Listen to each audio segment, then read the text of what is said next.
AITA to inform my husband that I would divorce him if he continues to defend my brother. My husband and I, 29, have been together since high school, and we were introduced by my brother. We have a beautiful 4-year-old daughter who adores Emma, my brother's ex-wife. My brother and Emma have been together for around 4 years. She is an incredible delight to be with, bringing out the best in him. Our entire family cherished her. At times, I felt like my parents loved her more than us, and the same was true for my daughter.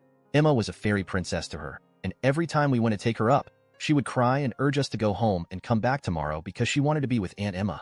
Anyway, Emma was 26 weeks pregnant, 6 months, and we were all looking forward to it. My brother and her had always wanted a baby and seemed overjoyed whenever we visited them. She would have been an amazing mother. Emma had been feeling bad, and her stomach hurt, so she requested my brother to drive her to the hospital, where the doctors said everything was all right and sent her home. She kept saying that she didn't feel right, but my brother dismissed it as her overreacting.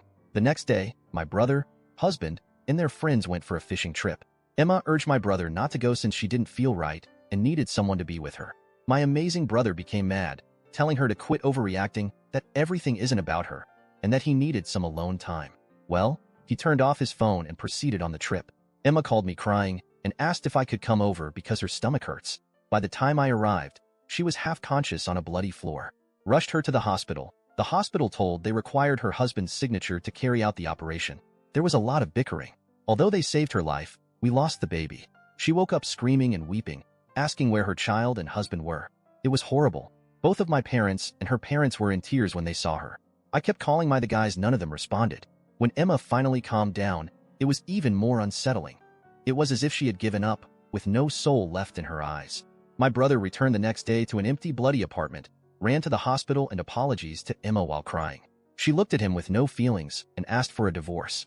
My brother grew depressed after that, and he would spend his days drinking in the baby's nursery. None of us really consoled him. I suppose we all blamed him in some way. My husband went to meet him, and when he returned, he told me about the above and asked that I apologize to my brother for neglecting him and go console him. I refused. He got angry with me and blamed Emma for the miscarriage, claiming that if she was truly ill, she should have gone to the hospital rather than making a scene, and that my brother is suffering as a result of her idiotic decision. He kept defending my brother, stating that it wasn't his fault that he wanted some alone time before the baby, and so on. I couldn't take it any longer, so I told him that if he kept defending, I would divorce him. I took my daughter and left for my parents' home. It's been 2 days, and neither of us has tried talking. I'm not sure if I behaved like an H, and recalling all he said, I believe I should at least console my brother. I suppose I wanted opinions? Edit. Prior to performing any life-threatening surgery, the hospital requires the patient to sign a waiver. These paperwork can be signed by the patient or their family. Because Emma was not conscious enough, they required her husband's signature. I was alone and confused, and it was a lot. The hospital agreed after much discussion, but it really caused a lot of unnecessary delay. Info. It was a one-night trip, and they traveled to a cabin where they claimed there was no cell service. They did not think that there would be no network.